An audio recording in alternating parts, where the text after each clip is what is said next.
The 1980s saw Glamorgan celebrate their centenary as a county cricket club. It saw the team start to build on the success, and during the 1980s, several new faces started to appear. I suppose my earliest memories are playing on the beach with my father and brothers. Cricket on the beach, cricket in the back streets with a tennis ball, bat made out of wood. There used to be a little concrete net on the rugby field, just on the side of the rugby field, where the Swansea had their nets, and obviously when Glamorgan were playing they weren't in use. So Jeff Dujon was bowling to me, on the outfield because he was a family friend, and Wilf Wooler was in the top there. I think he was secretary at the time, and he went over the loudspeaker and said, "Can I be brought up? A little lad playing down there. Can you bring up to see him?" And father thought he was joking, to be honest.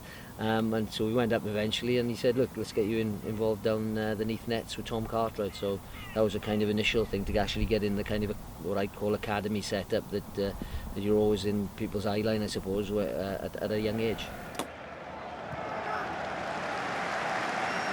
As a 17-year-old, I think, second team in 1982. The bowlers around then, Steve Barwick was obviously a fine bowler then. I caught the tail end of Malcolm Nash's career, who was a fine left-arm seam bowler. Greg Thomas, who I started pretty much my first bowling new ball partner, I suppose, in first team cricket. So, those guys there.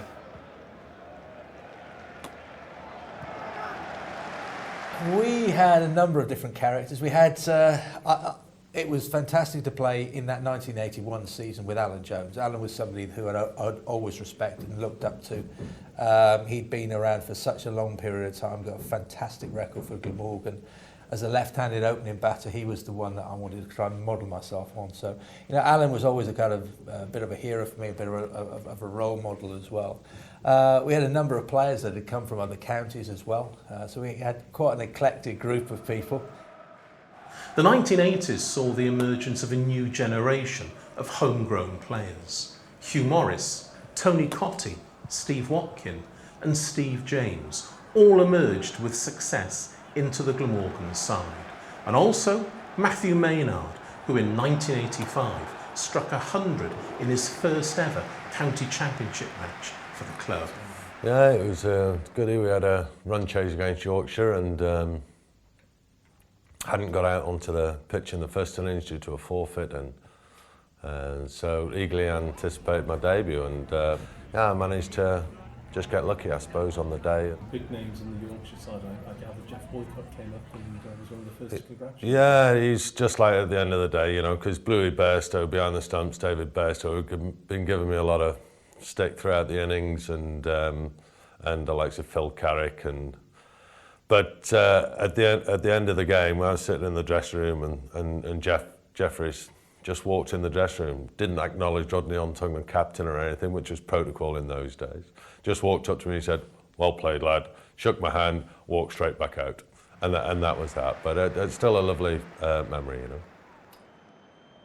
A well-used phrase again, transitional period. We had a lot of young cricketers coming through, so Matthew, Maynard, Hugh Morris, Steve James. Although, they played a bit, but they were still essentially young cricketers. We had been a little bit of a club that looked outside our borders. I thought a bit too much.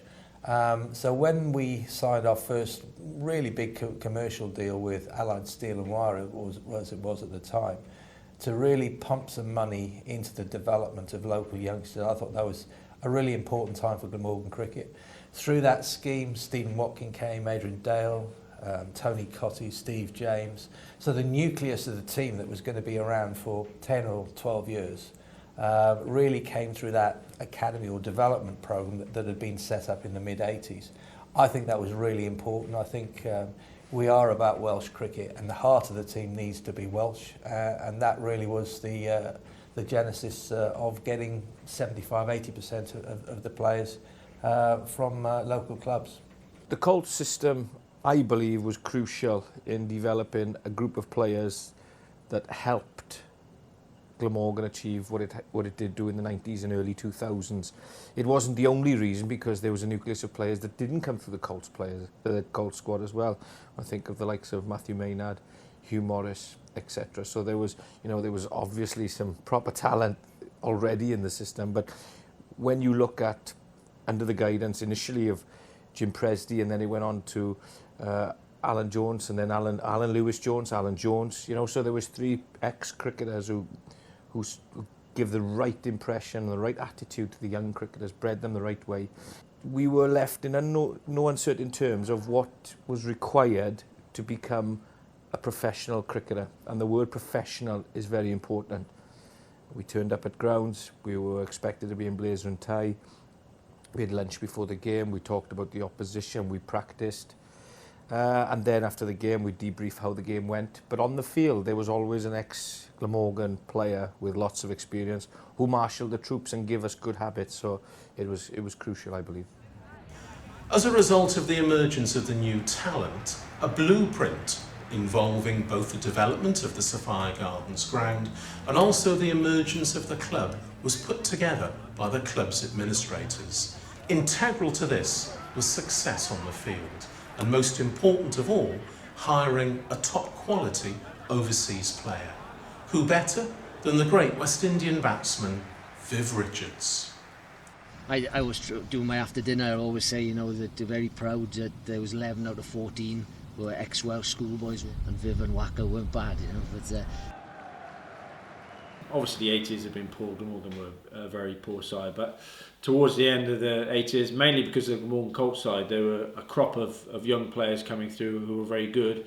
But the trouble was, we were all going into a side that was still used to losing. I think Viv was the man who really turned that round. I mean, he dragged us through some games that we had no right to win, but because we had his presence on the field, we won games we would never have won before.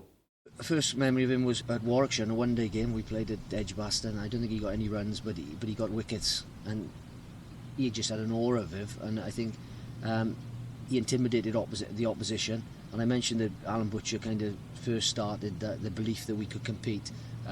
Viv taught us how to win, no doubt about that. We had a gang of Welsh lads who had quite a bit of ability, and then all of a sudden you get White, still termed the best batsman I've seen. He came to the club, and he just instilled belief in the team that we'd go on and win things. Viv's main impact was that he was a winner, and he wasn't used to losing, and when he lost he didn't like it. We were a young group of cricketers, but at an age now where we were, we weren't that young. We played a lot of cricket and we were maturing and we were ready to win things. But how ambitious were we? Did we care if we won games? I mean, Viv came along and you could see that he was in the last couple of years of his playing career. He wanted to win a trophy, and he had a burning ambition, and he knew how to win. I think that's what he taught us. He said, look, you're a good bunch of good young cricketers. You should be winning things. You're underachieving. Let's get out and do the business. Well, Hugh, you're in your second year of captaincy. You've still got a lot to learn, but keep at it. You can learn from a lot of great players, and you'll never stop. And in my view, you've got a good future ahead now. We're building up into a good team. What do you think about it?